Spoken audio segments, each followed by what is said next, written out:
Welcome back to the glorious world of James Bond baddies. Since No Time to Die apparently has no time to release anytime soon, we're diving back in and going to do our damnedest to work through all these suckers before it inevitably gets dumped onto Quibi or whatever. If you haven't seen our two far more cringy and poorly done Dr. No and From Russia with Love videos, here's how we're ranking the antagonists of Bond. Each character who is either a distinct bad guy or actively works against Bond counts as a baddie. We're pretty liberal with the definition around these parts. Each one is ranked out of 5 by their acting, gimmick, style, menace, and plot, with the overall score designating their place on the list. Okay, you ready? Hope you've seen this one, because this baby is full steam ahead into Spoiler Town.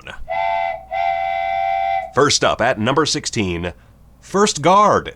This guy really only makes the list because we hold on him for a little long and he's the first baddie we see. Anyway, he gets kicked to death by a guy who wears a duck for a hat. Also, his inclusion really hammers home the next entry, 1.4.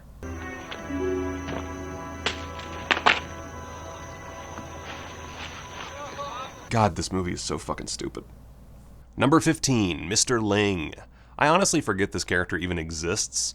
He's the guy who Goldfinger is working with throughout the majority of the film, only to be betrayed at Fort Knox. He's technically important to the plot, and even gets a name drop by Bond in the big, exciting mint julep exposition scene.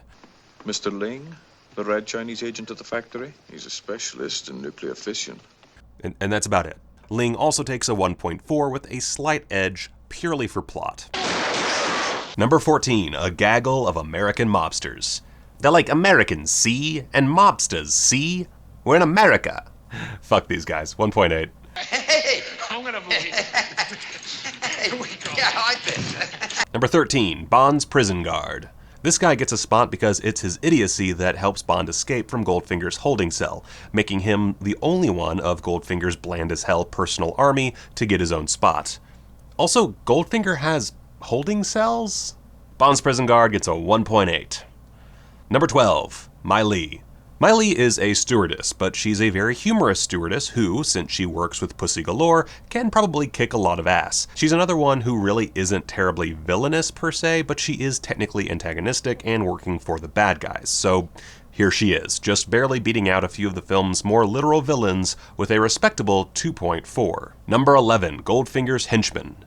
We're going to give the majority of Goldfinger's foot soldiers this spot because, well, there's a bunch of them and they're more or less interchangeable. Sure, you have this guy who gets crushed by a vault door and this guy who gets brutally murdered, but overall they act as a single unit. They're kinda dumb, even letting the secret agent drive his own car after being captured. Also, I'm pretty sure they're just cheap Chinese imports, meaning Goldfinger is just like every other big industrialist in the world. 2.4. Number 10, Solo. This American gangster gets pretty high on the list due mostly to being so memorable. Technically, he's not even antagonistic towards Bond. Hell, maybe they could even be friends. But like his fellow mobsters, Solo is a big boon to Goldfinger's plan, and he's a criminal, so here he is. He does get a slight edge on Goldie's henchmen thanks to this posthumous line. Forgive me, Mr. Bond, but I must arrange to separate my gold from the late Mr. Solo. 2.4. Number 9, Bonita. This opening femme fatale is one half of the team trying to kill Bond in the pre-credits sequence. She's really just catfishing James, so this big galook over here can take him down, but little does she know that Bond's got eyes. For death. I don't know. She gets an extra point on menace thanks to both taking advantage of Bond's greatest weakness and damn near getting away with it. 2.5. Number 8, Kish. I love Kish. Oddjob gets a lot of credit, but Goldfinger actually has 2 main henchmen, and Kish is the one sitting in that funny hat-wearing fuck's shadow. You probably best know him as the guy Oddjob kills when he decides to get the hell out of Fort Knox, rather than die so the plan can continue. But he's basically there the whole time accomplishing small tasks for his boss. Michael Mellinger has a great face for the part, but unfortunately, he's just never given much to make him shine. Kish gets a generous 2.6. Number 7, Pussy's Pilots. Again, they are technically antagonistic, and as we've seen, the majority of villains in this here Bond venture are not amazing at being, well, villains.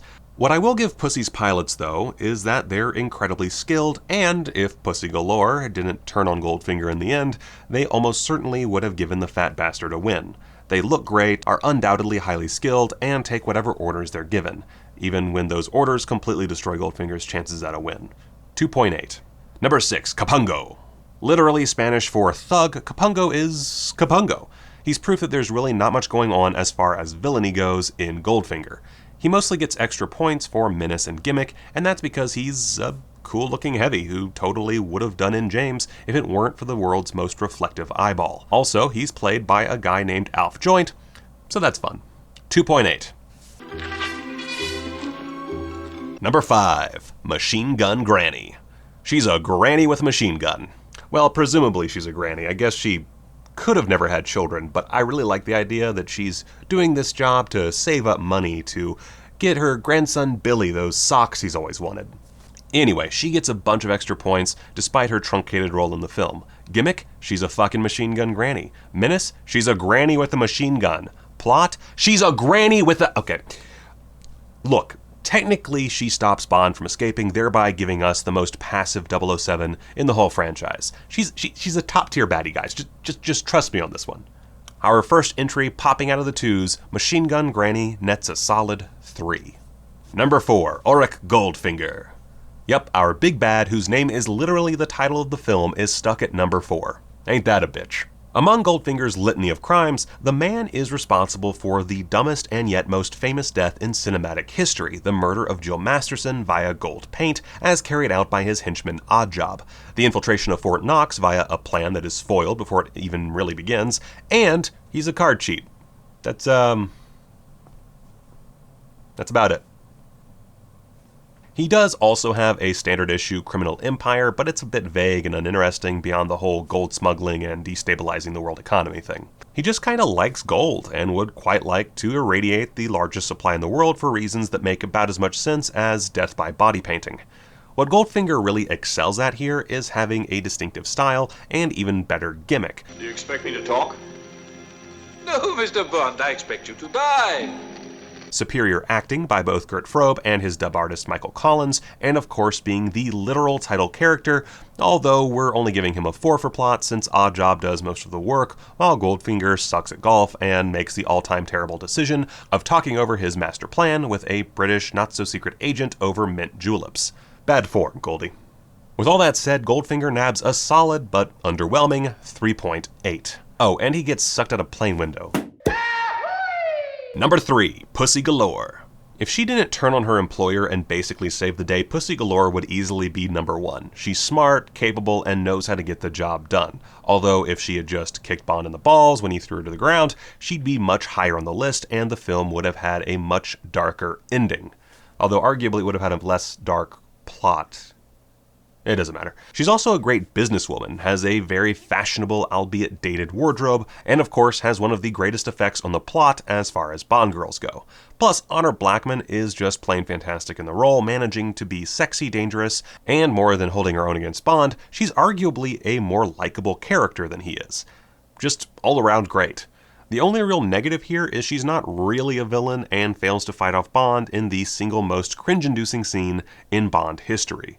But we'll get back to that. 4.4 for Pussy Galore. My name is Pussy Galore. I must be dreaming. Number 2, Oddjob. He throws a hat. But oh boy, he's hecka great at throwing that hat. Yep, and doing the old judo chop. Jokes aside, Oddjob is a legitimately great villain, henchman or otherwise. He's a purely physical presence, a big, bulky bulldog of a man who can crush a golf ball with his superhuman grip. Even cooler is his inflexible dedication to his job, to the point that he stays inside Fort Knox even as it's about to explode, cause that's what's best for his rotund employer's plans. On the downside of things, Oddjob is not very smart and does wind up falling for the oldest trick in the book, grabbing a steel-rimmed throwing hat from in between steel bars while not paying attention to a pesky British spy. Serious Elmer Fudd energy on that one. Even my wife knows that you have to use your ranged weapon on your opponent while they're immobile. Honestly, a lot of missteps have to take place just for Bond to remain alive in Fort Knox. Still, he kicks ass and remains one of the most recognizable villains in Bond history, easily overshadowing Goldfinger and a whole host of baddies we'll be covering in the future. 4.6 to the Man in the Hat. And at number 1, our top villain in Goldfinger is James Bond. I'm gonna get so much fucking negative comments for this. Yes, that's right. Our big bad here is James Bond himself. Why? Well, quite frankly, he's a total piece of shit in this installment. Now, don't get me wrong here. I'm not saying Bond is generally a bad guy, even if he is most definitely not someone to look up to. And in fact, in most movies, I enjoy his antics, and I think he is, by and large, fairly heroic. But in Goldfinger? Nah. Dude sucks. Firstly, he's an entitled snob who makes this comment. They just aren't done, such as drinking Dom Perignon 53 above a temperature of 38 degrees Fahrenheit.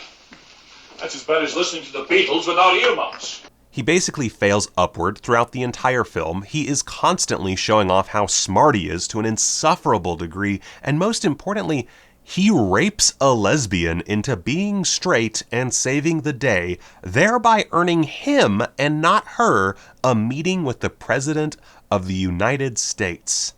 Come on, James, get aboard. You can't keep the president waiting. Hell, what exactly does Bond do in Goldfinger? He gets two sisters brutally killed in order to successfully get captured by the villain, who then, by sheer stupidity of his own, falls for Bond's charade and allows him to live despite ample opportunity to kill him or at least hobble him. You are worth more to me alive. Even going so far as to bring him along on the final mission. Not that Bond being there really does anything, since all he manages to do is kill Oddjob.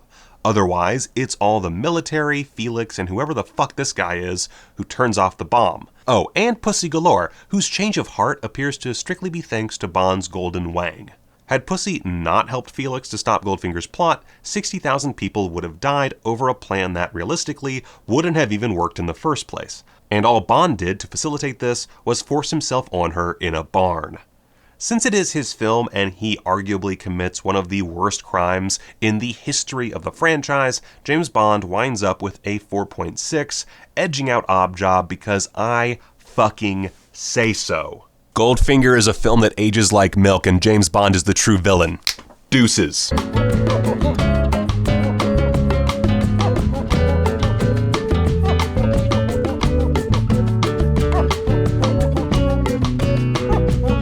Apologize, Goldfinger.